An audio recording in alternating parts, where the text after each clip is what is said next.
Bismillahirrahmanirrahim. Assalamualaikum warahmatullahi wabarakatuh. Waalaikumsalam warahmatullahi wabarakatuh. Alhamdulillah, wassalatu wassalamu ala rasulillah wa ala alihi wa sahbihi wa man walah. Asyhadu an la ilaha illallah wa asyhadu anna Muhammadan abduhu wa rasuluh. Allahumma la ilma lana illa ma 'allamtana innaka antal alimul hakim.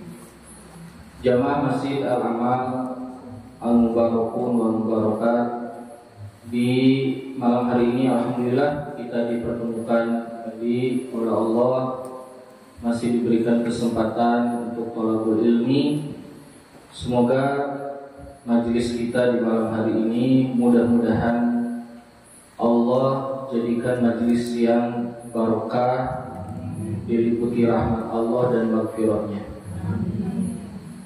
Kita akan melanjutkan pembahasan hadis Arba'in An-Nawawiyah, 42 hadis yang ditulis oleh Imam An-Nawawi rahimahullahu ta'ala, yang hari ini insyaallah akan mulai melanjutkan pembahasan hadis, masuk ke hadis ke-36.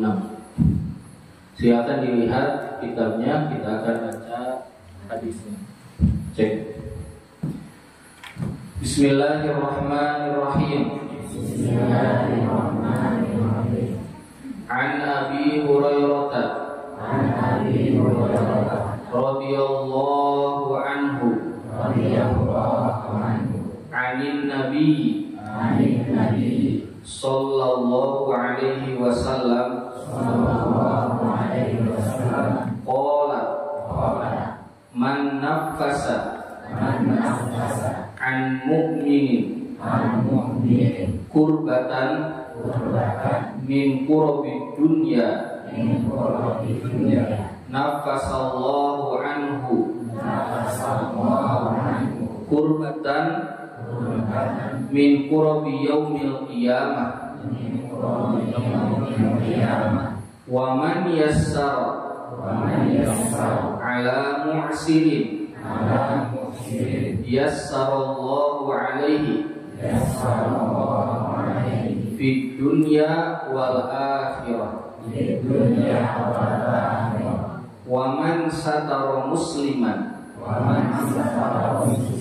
satarahu Allahu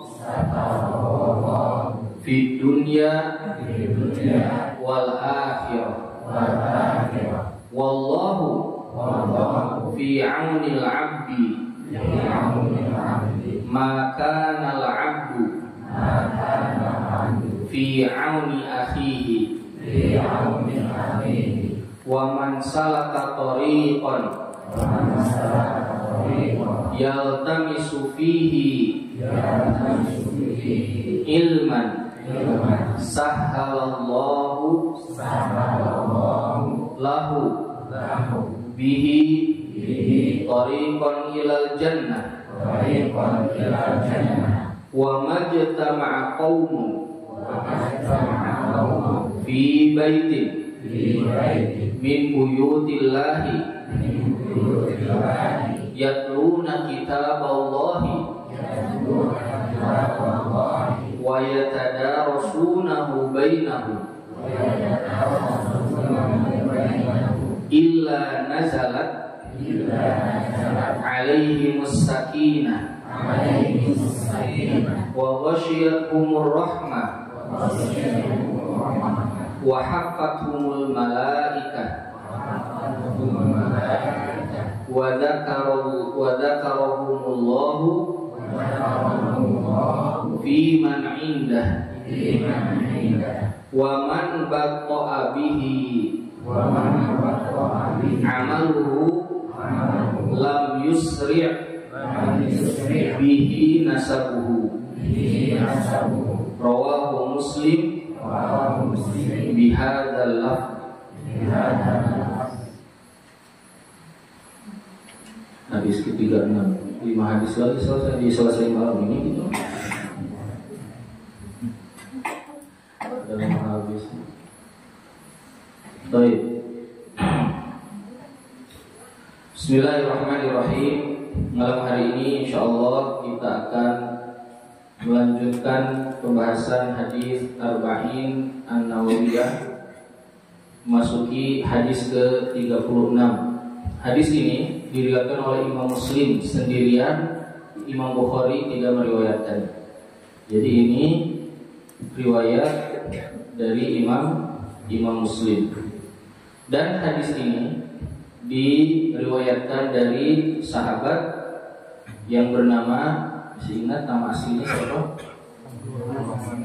Abdurrahman bin Sakhar. Abdurrahman bin Sakhar, yaitu Abu Hurairah radhiyallahu anhu. Hadis ini jamaah rahimakumullah, di dalam hadis ini Rasulullah sallallahu alaihi wasallam menjelaskan terkait 5 amalan beserta pahalanya. Nabi sallallahu alaihi wasallam menjelaskan di dalam hadis ini keutamaan 5 amalan beserta apanya? Pahalanya. 5 amalan beserta pahalanya. Yang pertama, Nabi bersabda, "Man nafasa an mu'minin kurbatan." Barang siapa yang membantu. Cek. Habis tuh. Barang siapa yang membantu menyelesaikan kesulitan seorang mukmin. Nafasa itu artinya bukan memudahkan, tapi menyelesaikan. Kalau memudahkan nanti yang kedua. Jadi ada orang yang kesulitan, kurbah itu adalah kesulitan, kesempitan. Ya, orang yang mendapatkan kesulitan, baik itu kesulitan urusan agama atau urusan dunia. Baik itu urusan agama, urusan ukhrawi atau urusan duniawi. Barang siapa kalau melihat, seorang muslim melihat orang lain dalam kesulitan, dalam kesempitan, kemudian dia bantu untuk menyelesaikannya sampai kesulitan itu apa? Hilang. Nafasa artinya adalah menghilangkan kesulitan, membantu menghilangkan kesulitan itu sampai selesai. Dibantu, ngurus-ngurusnya dibantu, pergi ke sana kemari dibantu sampai urusannya apa? Selesai. Maka balasannya apa? Kata Allah, kata Nabi SAW, Allah akan menghilangkan kesulitan dia nanti di hari kiamat. Kesulitan dia nanti di hari kiamat. Sekarang membantu menyelesaikan kesulitan manusia di dunia, ya, dibandingkan dengan kesulitan di akhirat, berat mana kesulitan di dunia atau akhirat? Kesulitan akhirat. Maka membantu menyelesaikan kesulitan orang lain keutamanya besar sekali. Kenapa? Karena pahalanya nanti di mana? Di akhirat. Menyelesaikan satu kesulitan di hari kiamat tidak bisa dibandingkan dengan banyaknya kesulitan yang ada di dunia. Lalu kenapa di dalam hadis ini Nabi mengakhirkan pahalanya, mengatakan nanti Allah balasnya di mana? Di hari ini. Menunjukkan terkait dengan keutamaan amalan membantu menyelesaikan kesulitan orang lain.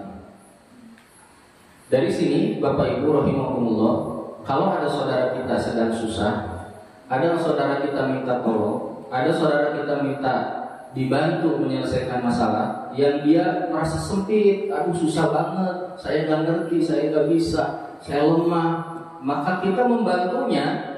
Ingat di situ ada pahala nanti di mana? Di akhirat. Maka tujuan kita harus ingat terus, saya melakukan ini buat bekal saya kapan? Di akhirat nanti. Untuk membekali diri kita nanti di hari kiamat. Nah, dari sini maka hadis ini menjadi motivasi bagi kita semuanya. Setiap kali kita beramal, maka kaitannya karena memang Allah nyuruh kita dan untuk membekali diri kita nanti di hari kiamat. Kayak misalnya ngasih orang, bantu orang. Suka ada orang yang kalau ngasih terus-terusan, capek sih ngasih ke orang itu terus. Dia udah ngasih bantuannya karena Allah. Selama dia layak dikasih bantuan. Nah, ini yang pertama. Jadi menyelesaikan kesulitan, Allah akan selesaikan kesulitan kita nanti di hari kiamat. Di hari kiamat nanti, kata Nabi SAW, min kurobi yaumil kiamah. Kenapa hari kiamat disebut yaumul kiamah? Alasannya ada dua. Karena nanti di hari kiamat kita akan berdiri di hadapan Allah, semua makhluk. Alasan yang kedua, karena nanti di hari kiamat para saksi akan berdiri memberikan kesaksian di penghisaban, di persidangan nanti di hadapan Allah Subhanahu wa taala. Maka yaumul hari akhirat itu nanti disebutnya yaumul kiamah. Di sini di hadis disebutkan yaumul kiamah. Dan kesulitannya banyak. Di dalam hadis Nabi SAW dikatakan yang pertama kali akan dibangunkan nanti dari kiamat adalah aku, yaitu Nabi Muhammad SAW. Nanti dibangunkan pertama kali dari alam kubur. Setelah itu dijemput oleh Jibril. Kemudian Rasulullah bertanya, wahai Jibril, ini hari apa? Kata Jibril, ini hari yang Allah janjikan. Kemudian kata Rasulullah, ini hari yang berat, ini hari yang berat. Dan itu yang berbicara siapa? Rasulullah SAW. Di dalam hadis lain kata Nabi, nanti faya'ribunas, manusia akan berkeringat sesuai dengan amal manusia. Ada yang tenggelam dalam keringatnya memenuhi betisnya, memenuhi pahanya, memenuhi perutnya, memenuhi dadanya. Ini hari yang berat. Maka kita ingin dimudahkan nanti kapan di hari kiamat. Gimana caranya? Salah satunya bantu orang lain. Membantu orang lain. Kebalikannya, maka orang yang menyusahkan orang lain, dia akan disusahkan nanti di hari kiamat. Suka ada orang-orang yang senang sekali menyusahkan orang lain. Ada orang udah jelas mau nyebrang, dikebutkan, kepada mau nyebrang. Ada orang mau lewat, padahal dia bisa minggir, terus dia halangi. Lihat, dalam kehidupan ini kita harus membiasakan diri memudahkan dan menyelesaikan kesulitan-kesulitan orang lain. Kenapa? Tujuannya satu aja, agar kita nanti punya bekal di hari kiamat. Mungkin nggak kenal kita sama orang itu. Contoh ya, kalau di jalanan itu kan kita gini, misalnya ada mobil perlu nyalip mobil yang lagi berhenti atau angkot, misalnya lagi pelan nyalip. Tiba-tiba di sini ada motor. Padahal jalanan itu masih luas, motornya nggak mau kudu kat tengah. Terus nanti pengen ngehalangin apa? Mobil, merasa ini jalur saya. Lah, kan motor bisa ke pinggir sedikit. Lihat, kenapa nggak dibikin mudah aja gitu dirutin? Kenapa senangnya menyulitkan siapa? Orang lain. Dibikin mudah. Nah, di sini menunjukkan amal yang besar dengan pahala yang besar nanti di hari kiamat. Lihat, di sini pahalanya hanya disiapkan nanti di hari kiamat, maknanya amal ini amal yang besar. Yang kedua, yaitu adalah waman yassara ala mu'sirin. Siapa yang memudahkan orang yang susah. Nah, kalau tadi menghilangkan masalah, kalau ini meringankan. Kalau ini apa? Meringankan. Nggak sampai nyelesainya, nggak sampai bantu menyelesaikan, tapi cuma apa? Meringankan. Saya bisa bantu. Saya nggak bisa cek. Dia ini berhenti. Apa pakai minta coba? Baik. Jadi boleh.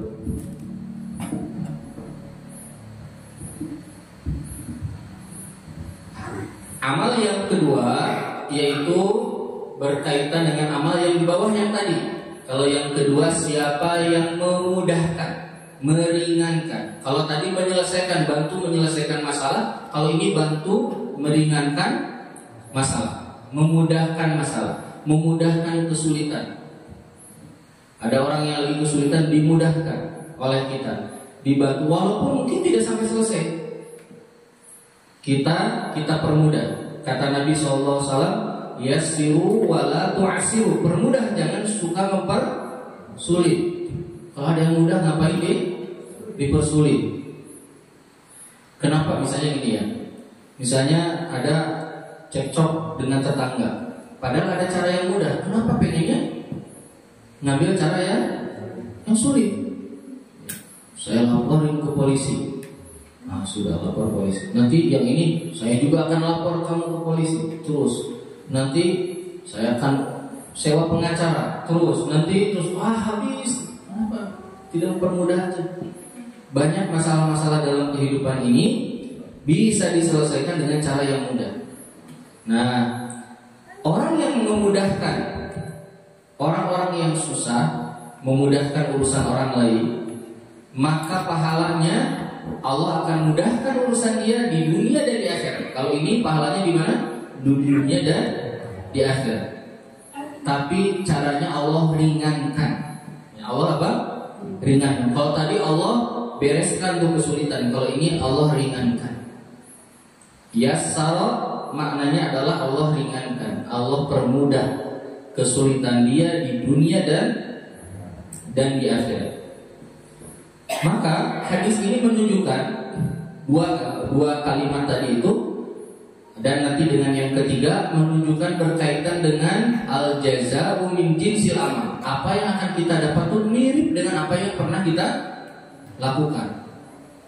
Kalau kita sering dapat kesulitan dalam kehidupan ini, kok saya mau susah terus, mungkin kita suka nyusahin orang lain. Mungkin tahun lalu, mungkin 5 tahun lalu, mungkin 10 tahun lalu, dan kita merasakannya hari ini. Ada orang yang oleh Allah dimudahkan, dapat masalah, solusi ada lagi, dapat masalah, solusi ada lagi. Masalah nggak berarti, tapi kemudahan juga datang terus dari Allah. Kenapa? Bisa jadi dia dulu suka memudahkan urusan orang lain. Kenapa? Karena kata Nabi, dia akan dibalas di dunia dan nanti di mana? Di akhirat. Di dunia dan di akhirat. Nah, lihat ya, Bapak Ibu punten ya. Kita ini dalam hidup ini inginnya serba rumit atau serba gampang? Serba gampang. Inginnya tuh mudah. Maka kalau ingin mudah, caranya adalah mudahkan urusan orang lain. Kita nanti akan dapat kemudahan. Karena apa yang akan kita dapat itu sesuai dengan apa yang kita lakukan. Ya. Saya pernah melihat di stopan ya, ada mobil lagi lampu hijau, terus dia pelan sengaja diklakson sama mobil belakang. Ya, saya jauh di belakang, diklakson tot gitu. Tadinya dia mau jalan, kan ada yang klakson, diperlambat. Pas lampunya mau merah, sok dia ngebut langsung. Biar yang belakang dapat lampu merah. Ini nanaunan jelema. Hirup teh. Kenapa punya sifat kayak gini gitu? Hirup jalan aja deh gitu. Kenapa hati itu segitunya gitu? Inginnya tuh ribut sama semua orang. Saya hidup ini kan lebih enak, lebih enteng kalau semuanya dipermudah. Nah, dipermudah ini tidak akan bisa terjadi kalau kita suka mempersulit orang lain. Kemudian yang ketiga, waman satara musliman. Siapa, lihat Bapak Ibu, yang berikutnya, kalau tadi yang pertama manafasa'an mu'minin, sebutnya orang beriman. Kalau ini lebih umum lagi, waman satara musliman. Maknanya urusan aib. Ya, urusan apa? Aib. Ini perhatikan. Kita harus menutup aib sesama muslim secara umum. Kalau kita suka menutup aib seorang muslim, maka Allah akan tutup aib kita di dunia dan di mana? Dan di akhirat. Nah, menutup aib ini ada dua macam muslim. Yang pertama adalah muslim yang tidak fasik, dia orang baik, tidak fasik. Saya ulangi lagi, yang pertama adalah muslim yang tidak apa? Tidak fasik. Itu tahu nggak Bu? Fasik itu orang yang suka berbuat dosa besar. Yang pertama adalah orang yang tidak suka berbuat dosa besar, orangnya baik, ya, sok ke masjid, baik orangnya. Yang pertama, orang yang baik, yang soleh, anu soleh mubager, ya, bukan orang fasik. Tiba-tiba dia melakukan apa? Kekhilafan, keseleo, kesalahan, terjerumus dalam perbuatan dosa. Maka hukum menutup aibnya hukumnya wajib. Kita nggak boleh mengungkap aib orang lagi. Kenapa? Karena orang ini bukan pelaku dosa besar. Kalau kita perlu memberikan nasihat secara rahasia, kasih tahu langsung ke orang itu. Tidak boleh mengungkap aib orang. Nggak boleh. Hukumnya haram. Hukumnya apa? Haram membuka aibnya. Kenapa? Karena ini orang kesel. Nggak ada manusia yang tidak keseleo dalam hidupnya. Keseleo teh dijadi ke tikusruk, tiba-tiba melakukan perbuatan apa? Perbuatan dosa. Orang ini nggak biasa gitu, datang bagus. Nah, hanya mungkin waktu itu dia lagi lalai, peluang berbuat dosanya sangat besar. Yang ngajaknya juga sangat kuat, terjadilah perbuatan itu. Maka orang seperti ini nggak boleh nggak boleh dibuka aibnya. Sudah, ini orang baik, tapi perlu dinasehati, perlu sampaikan secara apa? Personal, sampaikan secara pribadi. Yang kedua adalah orang fasik, orang yang suka berbuat dosa besar. Adapun kalau ada orang yang berbuat dosa besar, boleh nggak membuka aib orang ini? Boleh. Perhatikan kalimat saya. Boleh dengan cara yang benar. Saya ulangi lagi. Boleh dengan cara apa? Yang benar. Di dalam fikih Islam, yaitu cara yang benar adalah dengan apa? Dengan membukakannya yang akan menjadi solusi bagi orang itu. Misalnya, kalau berkaitan hukum, ada orang nyuri, maka kita lapornya ke siapa? Ke polisi. Nah, karena kalau sama kita sendiri gak akan apa? Selesai. Maka caranya adalah laporkan ke polisi. Laporkan. Kalau dalam misalnya, kalau di rumah ke orang tua, kalau dalam masyarakat ke pemerintah, laporkan ke pemerintah yang bisa menyelesaikan masalah itu dengan cara yang syar'i, yang benar. Perhatikan. Adapun mengungkap aib orang lain dengan cara di kamera, di video, disebarkan di mana? Di media sosial, hukumnya haram. Hukumnya apa? Haram. Karena punten nih Bapak Ibu ya. Dia melakukan cara mencari solusi dengan cara yang tidak sampai ke tujuan. Tidak sampai kemana? Ke tujuan. Malah nanti memperpanjang aib-aib yang lain. Di Indonesia itu banyak kalau orang sudah dibuka aibnya, diundang kemana-mana, ditanya aib-aib yang lainnya, jadi ribut, jadi rusaklah kehidupannya. Makanya para salafus saleh mengatakan, aib-aib muslim itu jangan suka diumbar karena melemahkan Islam. Selesaikan dengan cara yang syar'i. Kalau kaitan sama hakim, kembalikan ke hakim. Kalau kaitan sama keluarga, kembalikan ke wali amrnya, ke wali keluarganya. Kalau kaitan sama sekolah, kembalikan ke gurunya. Kalau kaitan, jadi sesuai dengan apa? Sesuai dengan fungsinya. Bukan kalau sekarang orang di kamera langsung di-share di mana? Diposting di medsos. Diposting di medsos. Nah, mengumbar aib di media sosial ini masuk ke dalam hukum membuka aib muslim. Kalau dia muslim, ini lagi bicara sesama muslim. Lagi bicara sama muslim. Ustaz, sekarang lapor ke polisi juga nggak nyelesain masalah. Sudah bukan urusan kita. Kalau sudah dilaporkan ke siapa? Ke polisi sudah. Mau selesai mau enggak, tugas kita sudah selesai. Tapi nanti kemungkaran semakin terus-terusan ada, ya berarti kita hidup di zaman penuh apa? Penuh fitnah. Nah, dia pada kasus laporin, gitu. Tapi kalau di medsos, di mana di TikTok, di mana di share semuanya. Ya, di mana-mana di share. Nah, ini akan mengumbar aib. Lihat ya.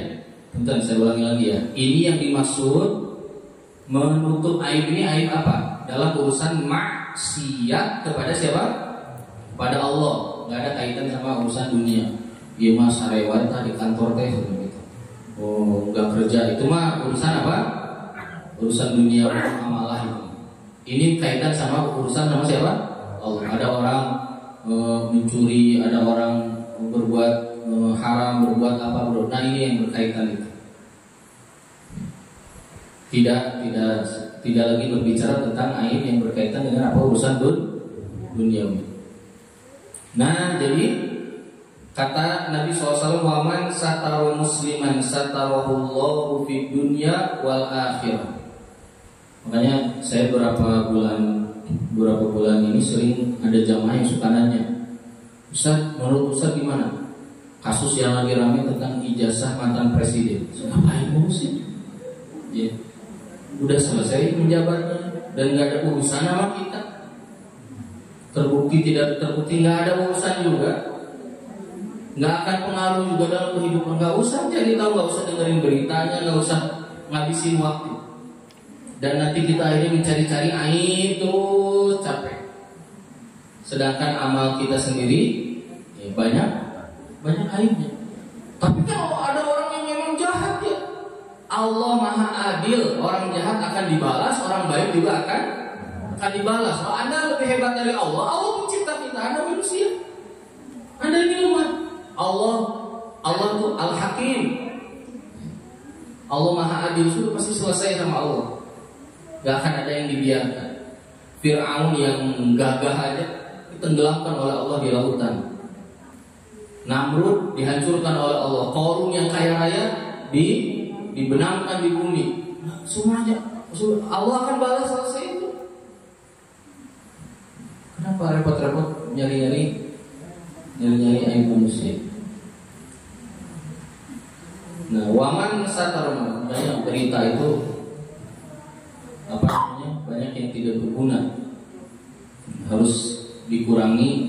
Kan ingat hadis berapa? Hadis ke-16 hadis ke-12 disebutkan ya, orang yang Islamnya baik itu apa? Tarkuhu ma la ya'nihi, meninggalkan apa yang tidak bermanfaat bagi dirinya. Ini nggak bermanfaat. Dengar berita-berita gitu nggak bermanfaat. Lebih bermanfaat dengerin Persib sekarang menang terus. Itu lebih baik daripada dengerin ini berita-berita kayak gini. Aib-aib orang.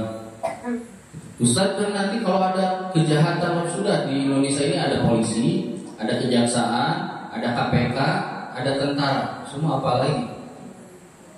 Tapi kalau mereka nggak sesuai, Anda bisa merubah. Nggak, sudah Allah serahkan kepada Allah.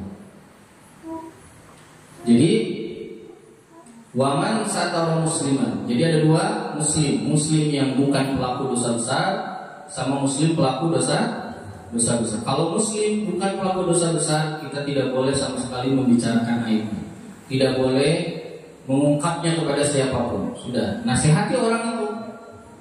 Punten mau nanya, betul nggak apa ini teh boleh nggak? Kok kenapa begitu?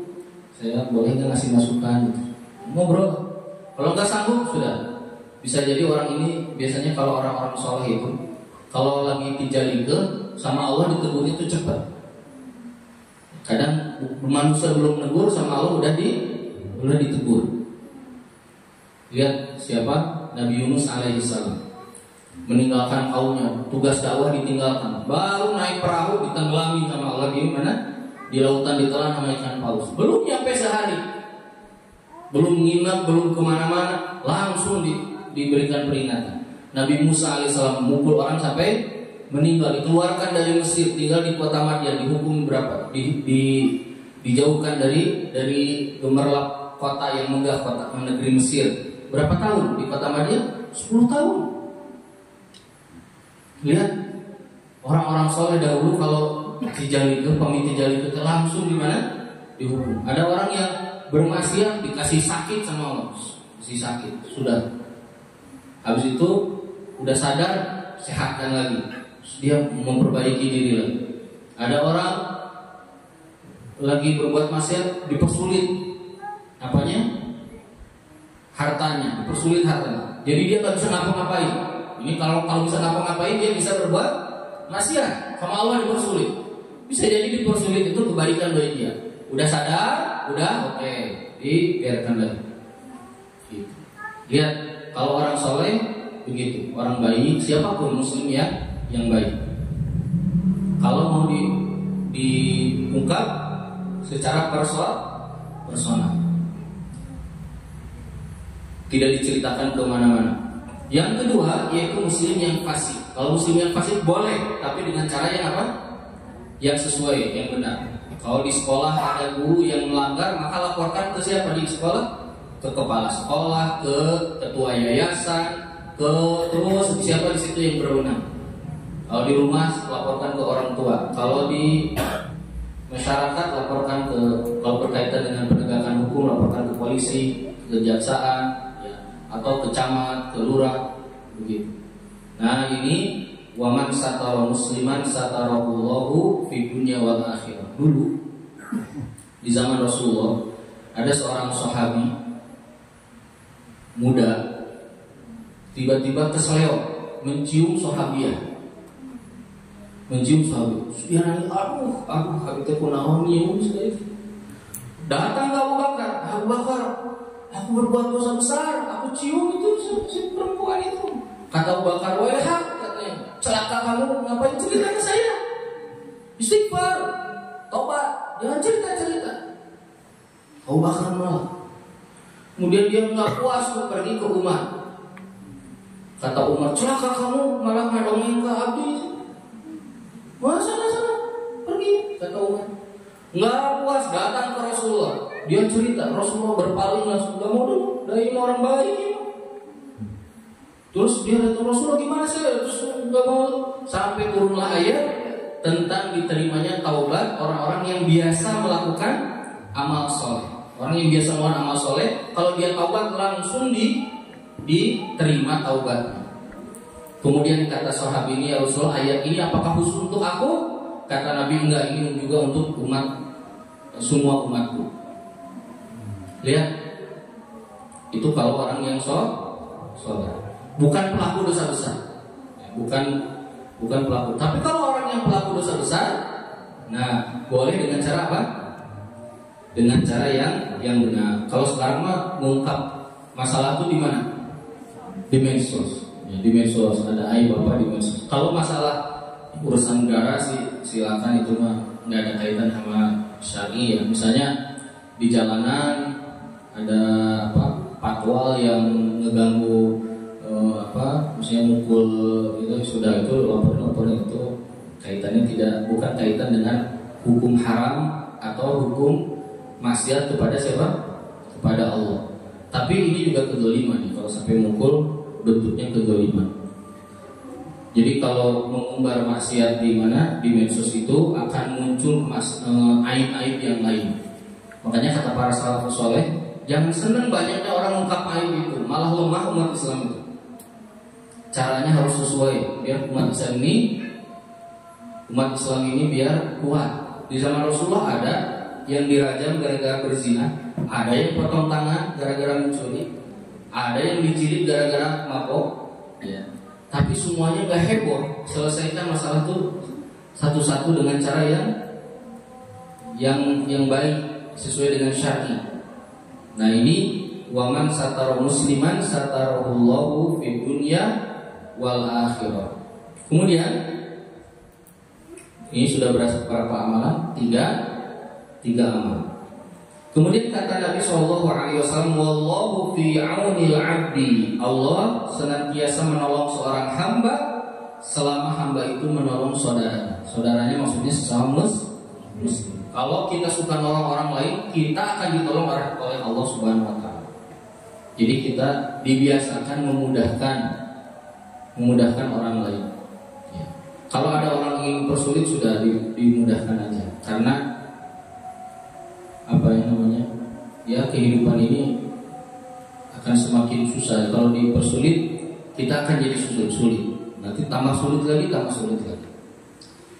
Dan tapi Ustaz, sekarang kan banyak orang-orang yang senang persulit dia. Ini zaman fitnah, ya, zaman banyak orang, makanya Islam lemah, umat Islam lemah. Karena kita lebih gampang melihat aib daripada melihat apa? Kebaikan. Kita lebih gampang melihat kesalahan daripada melihat kebaikan. Jadi akhirnya sudah. Jadi kita sabar, kemudian kita lakukan hal-hal yang baik. Nah, jadi saya ulangi lagi, berkaitan dengan menutup aib yang dimaksud adalah perbuatan maksiat kepada siapa? Kepada Allah. Perbuatan haram, ya, perbuatan dosa besar, ini yang dimaksud. Kemudian berikutnya dua lagi Nabi SAW bersabda, kata Nabi, wa man salaka tariqan yaltamisu fihi ilman, siapa yang menempuh jalan yang dengannya atau di dalamnya dia mencari ilmu. Yaltamis itu apa? Mengambil walaupun sedikit, walaupun nundutan di kajian, ya, walaupun bari ngalamun di kajian, tetap oleh Allah akan dimudahkan jalan dia kemana? Ke surga. Ini berarti berbicara tentang keutamaan apa? Menuntut ilmu. Pertanyaannya, gimana caranya Allah memudahkan jalan ke surga? Dengan cara apa? Maksud dari kalimat Nabi, Allah akan mudahkan orang ini yang rajin kemana? Yang datang ke tempat belajar itu, ya, Allah akan mudahkan jalan dia kemana? Ke surga. Maksudnya ada dua. Satu, dimudahkan dia melakukan amal soleh di dunia yang akan mengantarkan dia kemana? Ke surga. Yang pertama, dimudahkan bagi dia beramal apa? Beramal soleh. Dimudahkan. Baca Quran mudah, zikir mudah, muamalah yang baik mudah. Kemudian saum, sholat, sedekah. Wah, dimudahkan amal. Kenapa? Karena dia iltimas, mencari ilmu di jalan tersebut. Maka akan memudahkan diri dia untuk beribadah kepada Allah Subhanahu wa taala yang mengantarkan dia nanti ke surga. Orang yang semakin banyak belajar, maka dia akan semakin tahu dan dia akan semakin hati-hati. Dia akan semakin rajin beramal, tahu keutamaan, ya, tahu fadilah-fadilahnya di dalam ibadah. Akhirnya dia lakukan tuh semua itu. Misalnya apa? Misalnya sholat, ya, sholat dia lakukan, kemudian saum, kemudian baca Al-Quran dan yang lain. Nah, kemudian yang kedua, dimudahkan oleh Allah jalannya ke surga. Yang dimaksud adalah nanti di hari kapan? Di hari kiamat. Allah akan mudahkan jalan dia ke surga karena pahala dari amal-amal dia ketika di dunia belajar dan beramal. Maka Allah mudahkan jalannya ke surga. Jadi belajar itu ya keutamaannya banyak, menghapus dosa, mendapatkan rahmat, barokah, banyak sekali tuh. Salah di antaranya ini dimudahkan jalan kita ke surga. Jadi thalabul ilmi ya harus rajin setiap hari belajar. Kalaupun gak ada kajian ya dengerin di YouTube di mana gitu. Kalau bapak-bapak yang muda-muda apalagi akang-akang itu kalau saya punya playlist di YouTube gitu. Ya, playlist kajian dosen guru saya gitu. Ini siapa di jalan tuh bisa ngabisin 2 kajian, 3 kajian gitu. Itu lumayan menambah pengetahuan kita tentang agama, sehingga kita semakin oh ini boleh, oh ini diperintahkan, oh ini nggak boleh. Akhirnya kita jadi lebih hati-hati, akhirnya kita lebih semangat dalam belajar. Dan majelisnya para ulama dulu, para sahabat dulu, majelisnya adalah majelis belajar, majelis ilmu. Berbeda dengan Zaman sekarang ya, sudah berubah, nongkrongnya bukan nongkrong ilmu. Yang terakhir kata Nabi SAW, wa majtama'a qaumun fi baitin min buyutillah, tidaklah sebuah kaum berkumpul di rumah-rumah Allah, maksudnya di masjid. Kenapa disebutkan di masjid? Karena tempat yang paling bersih, yang paling afdal. Mereka berkumpul di masjid ngapain? Di rumah Allah, di majlis yatluna kitab Allah, membaca kitab Allah. Wa yatadarasunahu bainahum, dan mempelajari kitab Allah, mempelajari wahyu. Mempelajari apa? Wahyu. Dipelajari. Melainkan Allah akan berikan kepada mereka, turunkan kepada mereka sakinah, ketenangan di dalam hatinya, ketenangan di dalam dirinya. Ini keutamaan dari belajar membaca Al-Quran, mempelajari wahyu Allah, ya, mempelajari hukum-hukum tentang Allah, zikir, semua ini di dalamnya ada keutamaan, termasuk zikir juga. Dulu ada sahabat lagi ngumpul, kata Nabi, ma ajlasakum, apa yang bikin kamu ngumpul, nongkrong-nongkrong, ngapain? Kata para sahabat, zikrullah, untuk mengingat Allah. Kemudian kata Nabi, demi Allah, untuk mengingat Allah. Iya, demi Allah ya Rasulullah. Kemudian kata Nabi, aku bukan nyuruh kalian bersumpah, aku untuk menegaskan, karena tadi Jibril bilang Allah memuji kalian di depan para malaikat, di hadapan para malaikat. Jadi termasuk zikir, mengingat Allah, atau zikir ya, tidak hanya baca Al-Quran, mempelajari ilmu agama, hukum-hukum. Hudzaifah ditanya, sahabat tuh kalau ngumpul ngapain? Belajar hukum fikih atau baca Al-Quran atau zikir?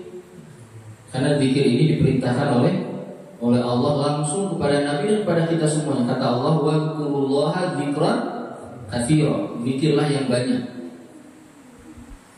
Kemudian Allah juga memuji orang-orang yang rajin berzikir. Kata Allah, wa dzakirinallaha katsira wa dzakirat, laki-laki yang rajin berzikir dan perempuan-perempuan yang rajin berzikir. Dan Allah mengatakan, wala dzikrullahi akbar, zikir kepada Allah itu paling besar, lebih besar dari apa? Coba punten, ini bagi yang belajar bahasa Arab. Akbar itu adalah isim tafdil, untuk membandingkan. Ini lebih besar. Kalau lebih besar berarti ada yang dibandingkan. Nabi menyebutkan nggak? Allah menyebutkan nggak dibandingkan dengan apa? Enggak. Misalnya contoh Nabi dalam hadis mengatakan, sholat berjamaah lebih utama dari sholat sendirian dengan 27 derajat. Sekarang kata Allah, zikir kepada Allah lebih besar. Lebih besar dari apa? Gak disebutin lebih besar dari apanya. Menunjukkan tidak ada yang lebih besar dari zikir. Tidak ada, maka tidak perlu disebutkan karena nggak ada. Nggak ada yang lebih besar dari zikir kepada Allah Subhanahu wa Ta'ala. Makanya seorang dalam hadis sahih Nabi mengatakan, kalau nggak salah riwayat Muslim, kata Nabi, ala ukhbirukum bi afdhali a'malikum, mau nggak aku kasih tahu amalan kalian yang paling afdal, wa azdaha inda malikikum, dan yang paling suci, paling bersih di hadapan pencipta kalian, di hadapan Allah, dan yang paling tinggi derajatnya, dan yang lebih hebat daripada kalian berinfak dengan emas dan perak. Kata Nabi, yaitu memperbanyak zikir. Jadi dulu berzikir, atau kita sering lisan ini dalam keadaan apa?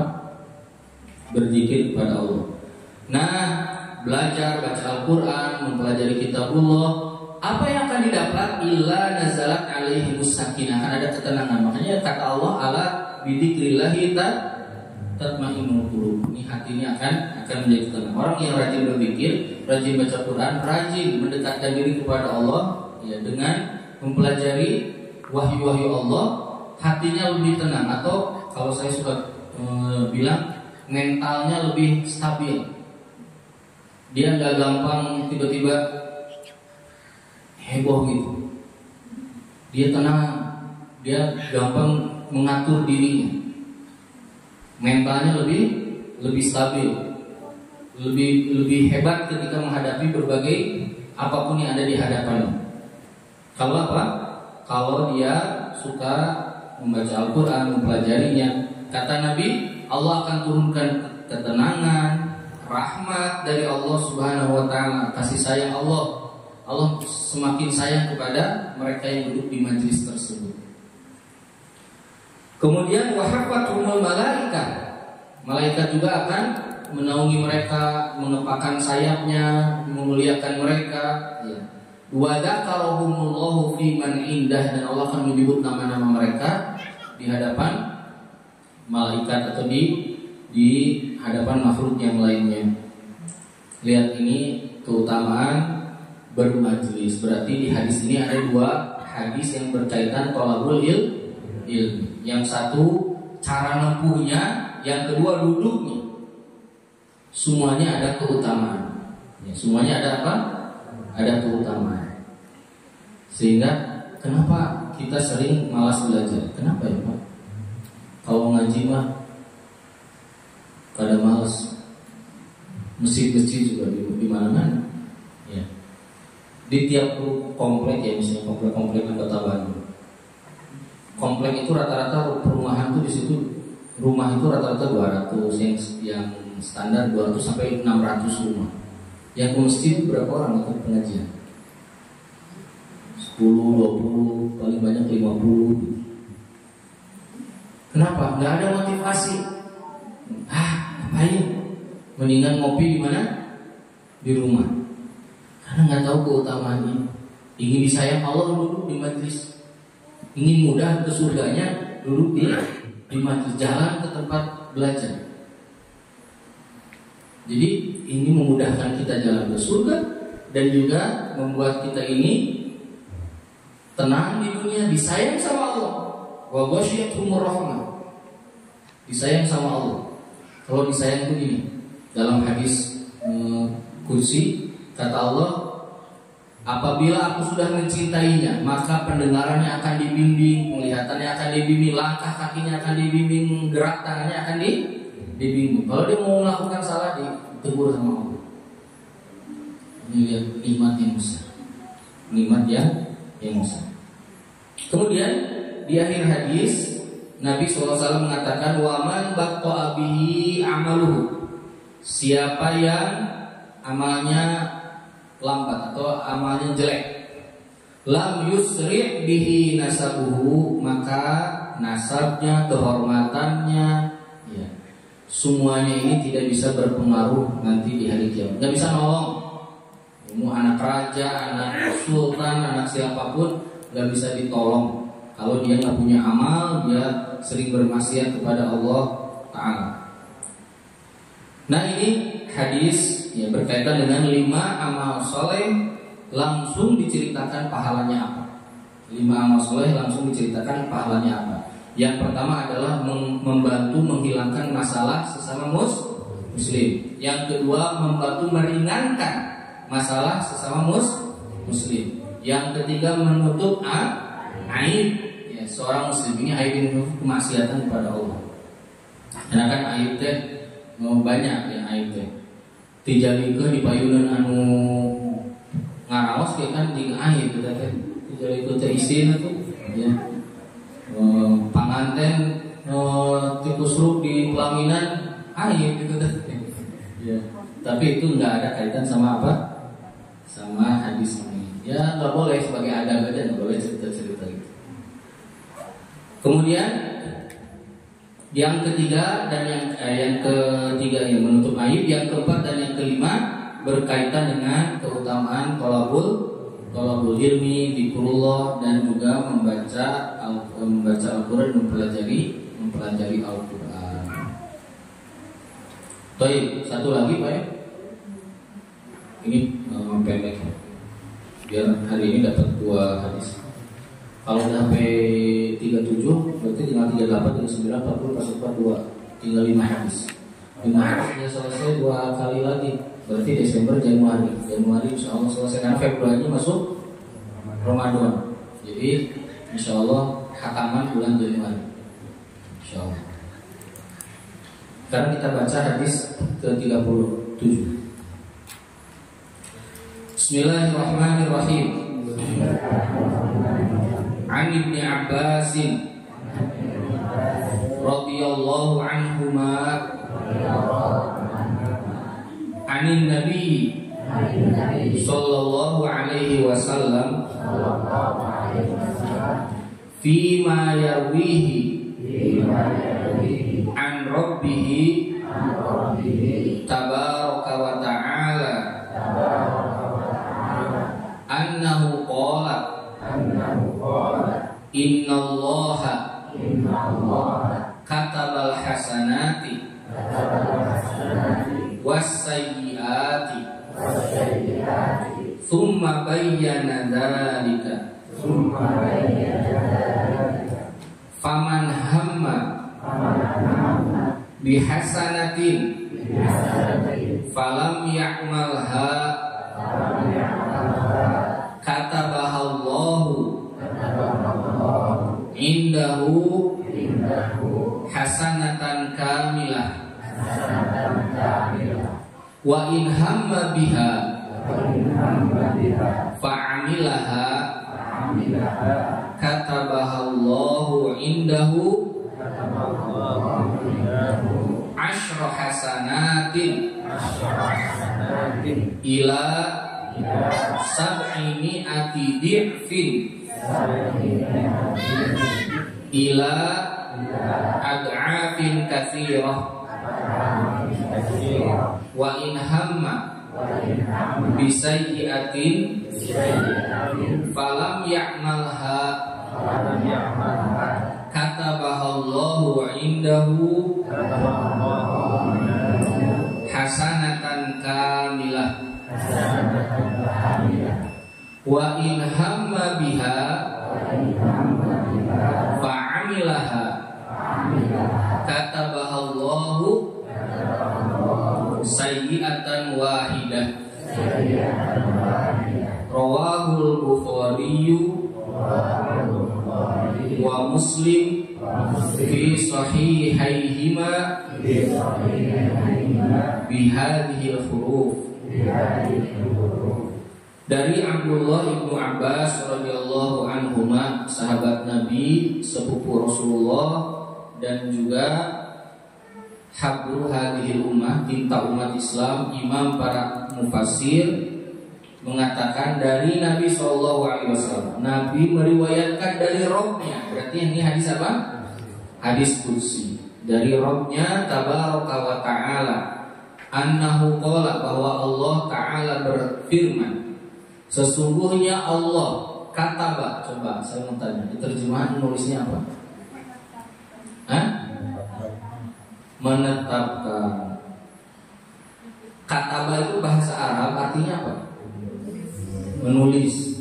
Di dalam bahasa Arab, di dalam syariat, kataba itu maknanya ada dua kalau disebut Allah menulis. Yang pertama maknanya menetapkan, mentakdirkan, berkaitan sama apa? Takdir.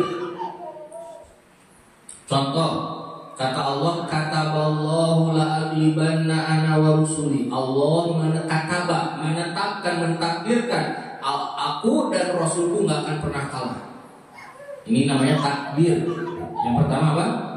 Takdir, ketetapan. Yang kedua, yaitu adalah kataba. Kalau disebut kataba adalah kewajiban atau perintah.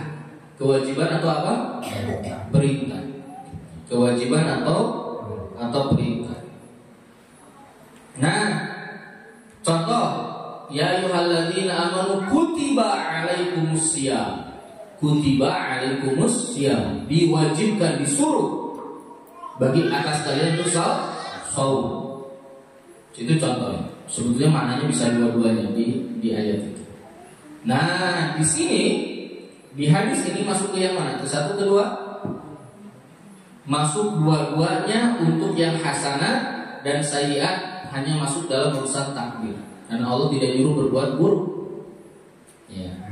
Jadi saya ulangi lagi, Allah menetapkan mana yang baik dan mana yang buruk, dan kemudian Allah menjelaskannya. Tapi bagian yang baik ada tambahan, bukan hanya menetapkan, tapi Allah juga menyuruh. Gitu. Allah juga menyuruh untuk hasanah. Ya, karena dia berkaitan dengan apa? Dengan perintah. Jadi Allah SWT sudah menjelaskan mana yang baik, mana yang buruk. Makanya kata Allah di Al-Quran, la ikraha fiddin. Kenapa nggak perlu dipaksa dalam urusan agama? Karena kata Allah kalimat berikutnya apa? Qad tabayyana rusydu minal ghayy. Yang jelas, yang benar sama yang salah sudah jelas. Manusia sudah tahu. Sekarang misalnya ada orang buang sampah di sembarangan, atau orang misalnya berkata kotor. Sebenarnya orang tuh tahu lah perbuatan salah. Tahu. Kita tegur, nggak boleh Pak, punten. Wah, sudah. La ikraha. Ya, nggak ada paksaan. Nggak ada. Apalagi kalau urusan agama sudah dijelaskan, ini nggak boleh, ini yang disuruh.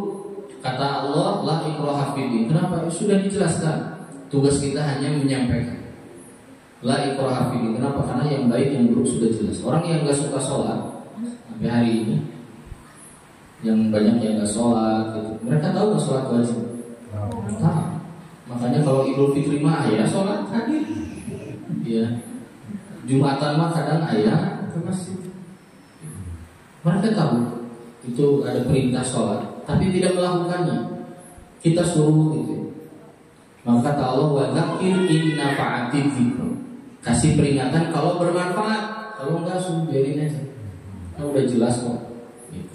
Jadi gini Pak, Bu, punten ya, punten sekali. Enggak mesti segala sesuatu itu harus dipaksakan ke orang lain. Gak mesti, dan gak perlu repot-repot mikirin orang lain tuh jadinya gimana. Tugas kita tuh nyampaikan, ngajarin, nyebarin kebaikan. Setelah itu sudah selesai. Hasil akhir mah Allah yang menetapkan.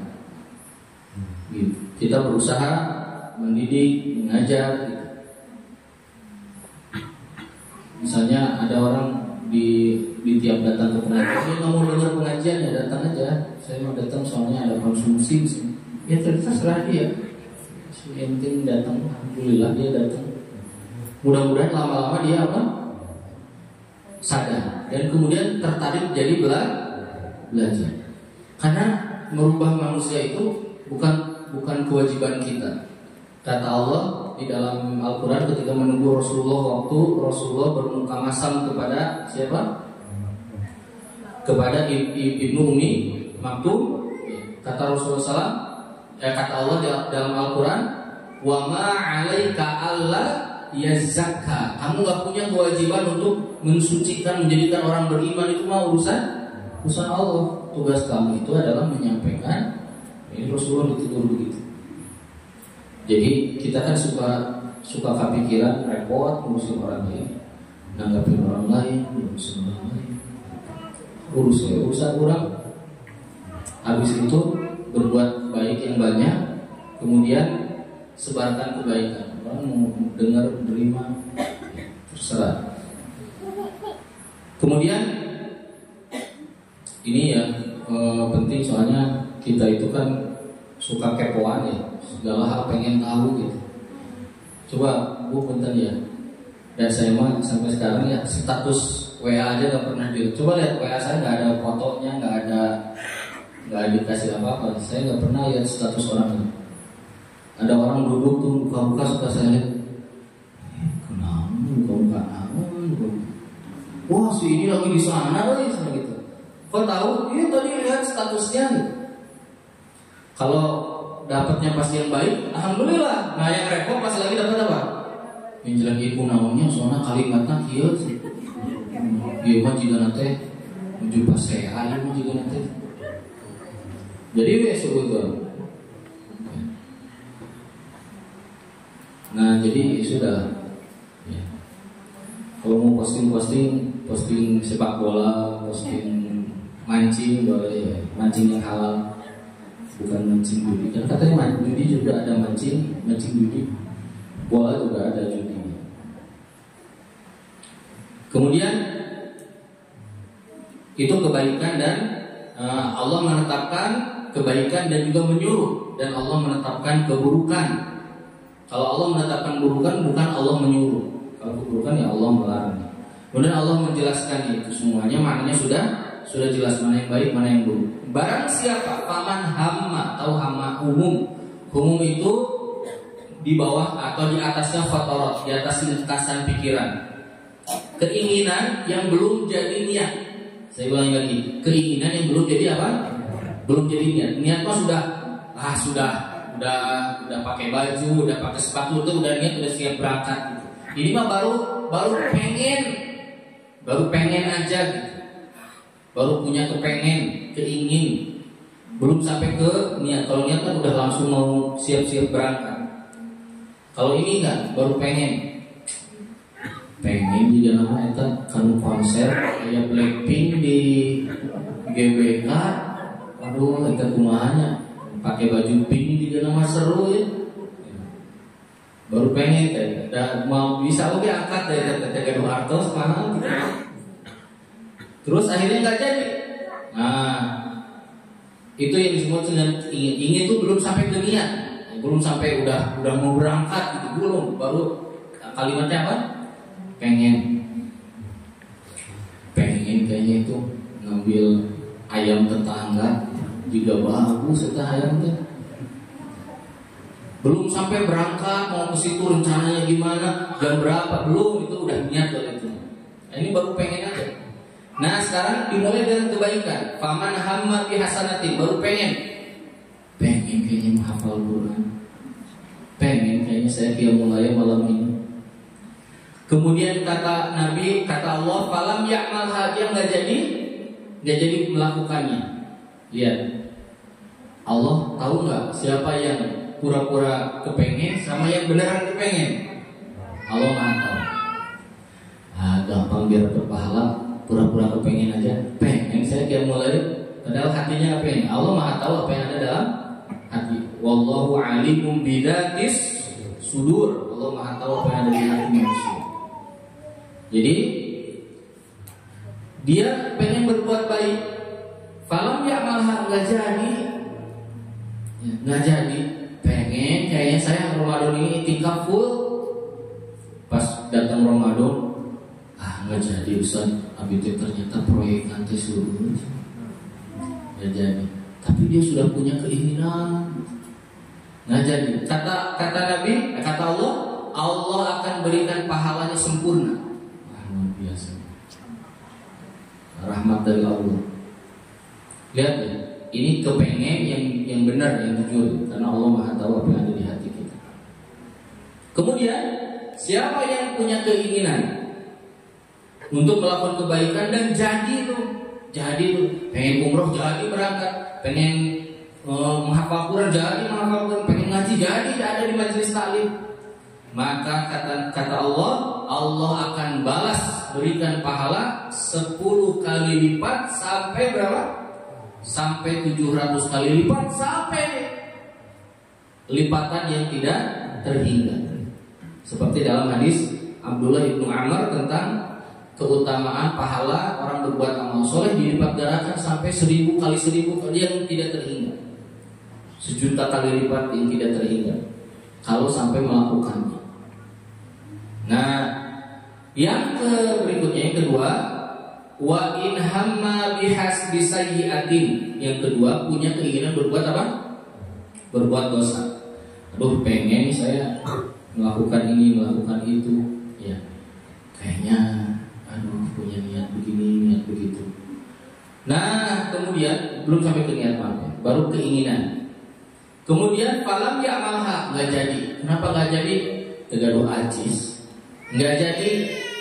Ternyata dia takut juga. Ternyata nggak jadi. Saya masih sibuk. Pokoknya nggak jadi aja. Maka Allah kasih pahala gara-gara nggak jadi. Lihat, ini baru punya kepengen, apalagi kalau sudah niat dan nggak jadi, sudah pakai sepatu, sudah mau berangkat tuh jadi. Itu pahalanya besar. Kemudian kalau seandainya dia melakukannya perbuatan dosa itu, maka dia dapat apa? Dapat catatan apa? dapat catatan dosa cuma satu yang dia lakukan. Saya akan kasih beberapa catatan. Satu, kalimat al-hasanat di dalam hadis ini yang dimaksud adalah apa? Setiap yang baik menurut syariat yang dihukumi mendapatkan pahala dari kebaikan tersebut. Setiap yang dikatakan sayyi'at, saya ulangi lagi, hasanah itu yang dinamakan hasanah adalah kebaikan yang kalau kita lakukan kita dapat apa? Pahala. Adapun sayyi'at, saya ulangi lagi, adapun apa? Sayyi'at, kebanyakan para ulama menafsirkannya adalah khusus dosa besar. Saya ulangi lagi, adapun sayyi'at ini khusus dosa besar. Hoyong mau, hoyong hasud si bapak ieu, hoyong dosa-dosa besar. Nggak jadi. Nah, itu yang masuk ke sini. Ini khusus dosa apa? Dosa besar. Kemudian penutup, maka manusia di dalam hal ini ada berapa kelompok? Ada 5 kelompok. Satu, orang yang pengen berbuat baik tapi enggak jadi, dapat pahala sempurna. Yang kedua, orang yang pengen berbuat baik, saya ulangi lagi, yang kedua orang yang pengen berbuat baik, dia lakukan tapi belum selesai. Dia lakukan tapi belum apa? Belum selesai. Saya pengen ditingkap 10 hari, baru sehari langsung haid. Baru semalam langsung apa? Nggak jadi. Saya pengen umroh, datang ke Madinah dulu, kelepek, langsung masuk rumah sakit. Langsung ini nggak bisa umroh, diterbangkan kemana? Ke Indonesia lagi. Sudah di jalan. Nah, jadi ada orang yang melakukannya tapi belum selesai. Belum apa? Selesai. Kalau umroh mungkin lagi tawaf, mungkin kalau haji mungkin dia belum selesai, belum sempurna. Belum sempurna tapi sudah tidak bisa dilanjut, maka dia dapat pahala sempurna. Kemudian yang keberapa sekarang? Yang ketiga, orang yang punya keinginan berbuat baik dan jadi menyelesaikan kebaikan itu, maka pahalanya berlipat-lipat.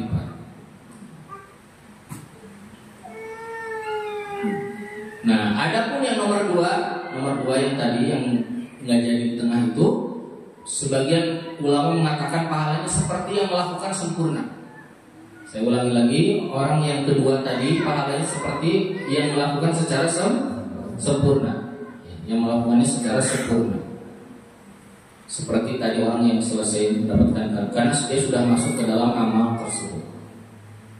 Yang keempat, orang yang punya keinginan berbuat salah dan kemudian dia nggak jadi melakukan perbuatan salah, dia dapat pahala. Yang kelima, orang yang ingin berbuat salah tapi jadi melakukan perbuatan salah, mau belum beres ataupun sudah sampai selesai, dosanya sama. Ya, mau beres ataupun belum selesai. Sekarang ini saya tanya, orang ya bukan keinginan mau nyuri dan niat, bahkan udah ngoprek apa kunci motor punya orang lain, udah pas dia gitu dijalani ternyata digembok si bannya, terus dia tinggalkan. Selesai nggak kerjanya? Nggak selesai, dosanya sama dengan yang dapat motornya. Gitu. Nah ini bagian kelima.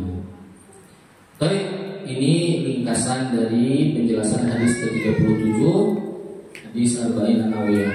Alhamdulillah, tinggal 5 hadis lagi. Masya Allah. Berapa tahun? 2 tahun. Di mencit unta. Baik, insya Allah mudah-mudahan di Desember bisa kita selesaikan sampai 40. Nanti penutupnya 41-42 itu khusus berkaitan dengan apa harus kita lakukan dari rumah. Jadi hadisnya itu 40. Nah 41-42 itu Imam Nawawi kasih tahu ini panduannya gitu. Kalau ada perintah dari itu begini, apa yang harus dilakukan. Itu 41-42. Tapi karena ulama ya, jadi dengan bahasa hadis. Puasa itu batul. Jadi itu nanti kita hataman insya Allah sebelum Ramadan. Tapi nanti kalau ada yang hadir selalu hadir, ya dikasih saran, dikasih ada minimal menghafal kan? Hadisnya, hafal nggak hadisnya? Kalau dikasih 3 hadis, sanggup nggak? Kan ada hadis la tagdob, jangan marah, udah. Ada hadis la doror wala diror, pendek-pendek. Baik, silakan kalau ini kita buka sesi tanya jawab.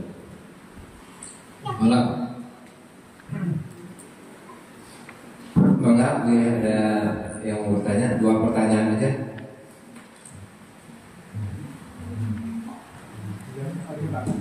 Mangga, Pak.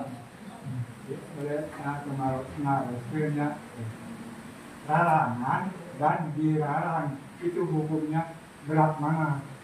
Larangan dan dilarang. Seperti apa contohnya? Contohnya kan nggak boleh makan babi, tapi kan larangan. Larangan dan dilarang juga. Iya, dilarang.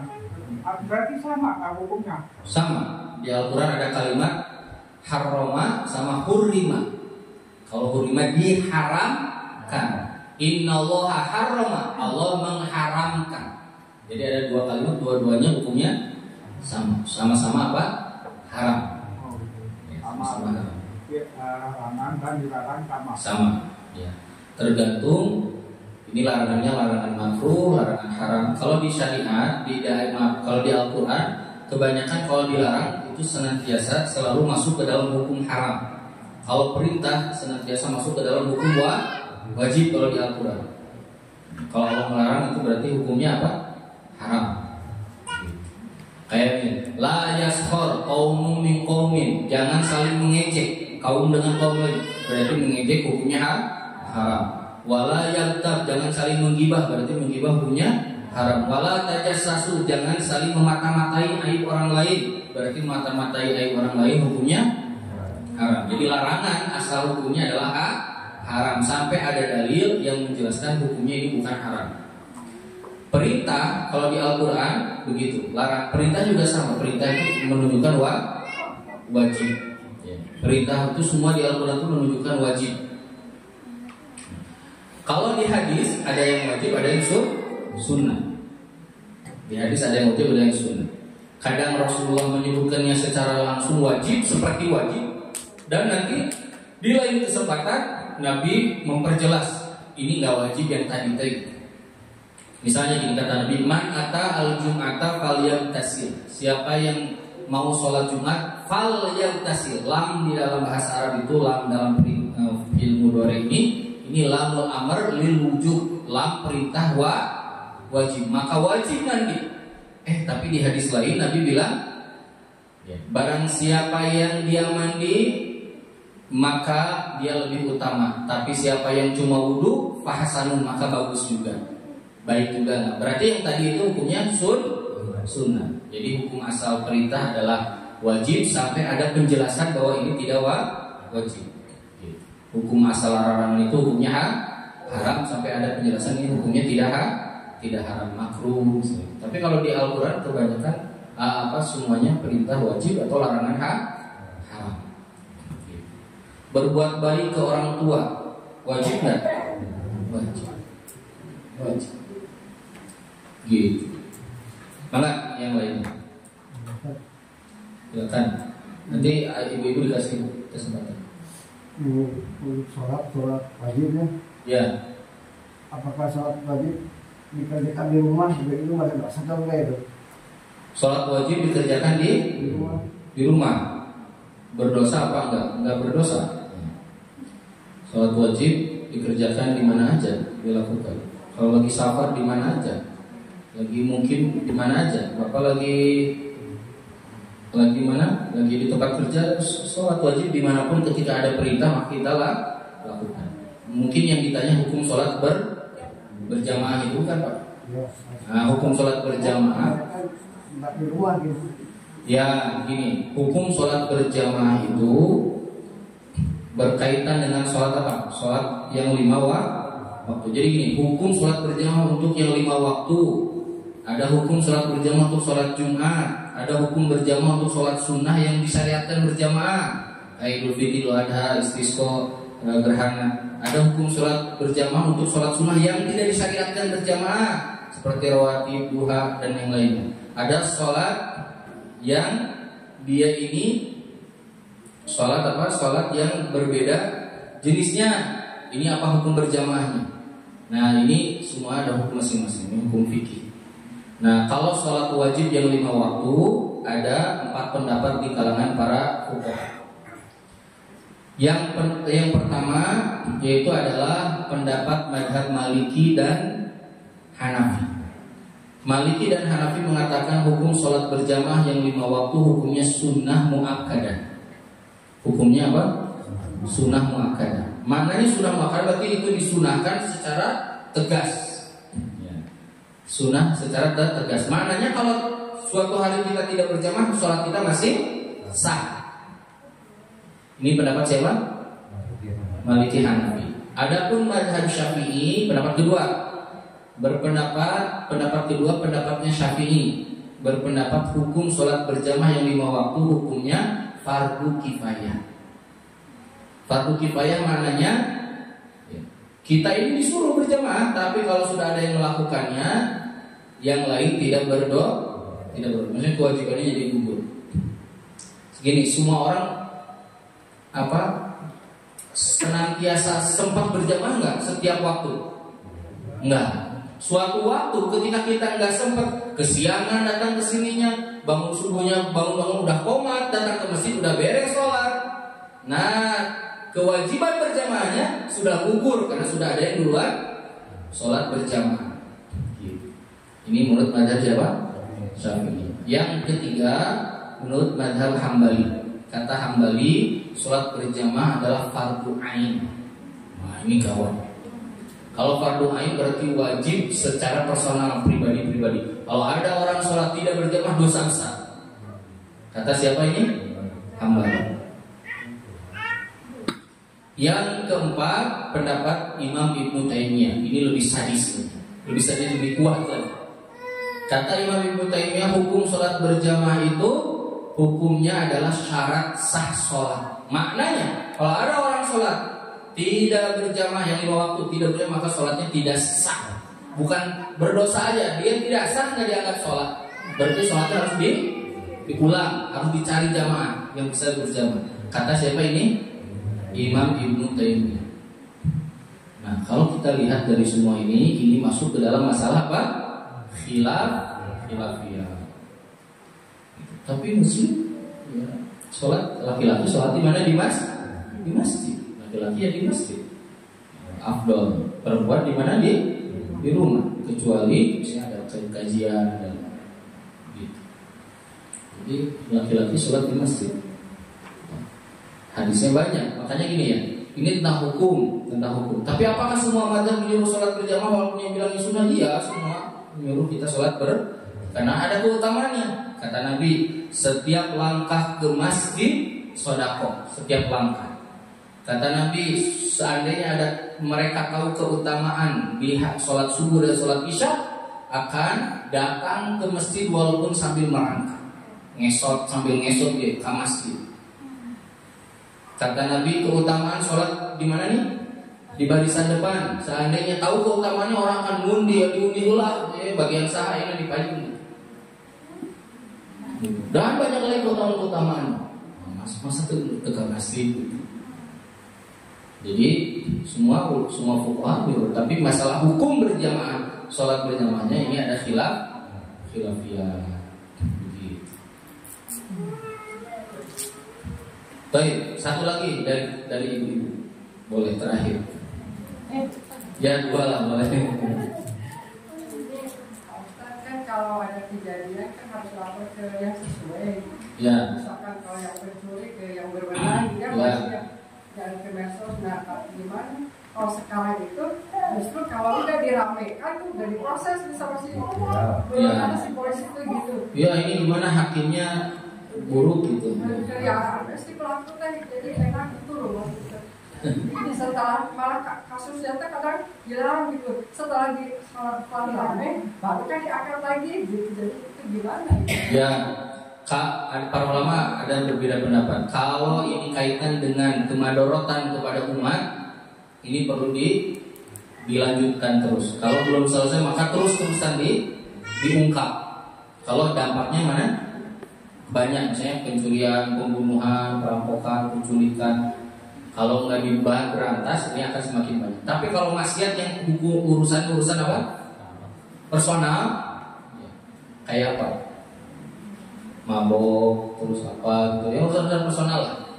Nah itu harus sesuai. Jadi kalau tidak selesai maka terus disampaikan sesuai dengan syariat. Sesuai dengan syariat itu maksudnya ke yang berwenang. Disampaikan lagi. Ya. Tapi tujuannya kan sekarang tuh jadi berubah. Aib itu dibongkar terus. Kadang sudah selesai, misalnya udah beres, orang sudah tobat, bahkan sudah disidang, bahkan sudah keluar dari penjara. Di medsosnya masih ada nggak? Nah itu yang masalah. Gimana cara nutup aib-aib yang ada di medsos? Bisa nggak? Nggak bisa. Hah? Bisa nggak? Oh, nggak bisa kalau udah tersebar mah susah.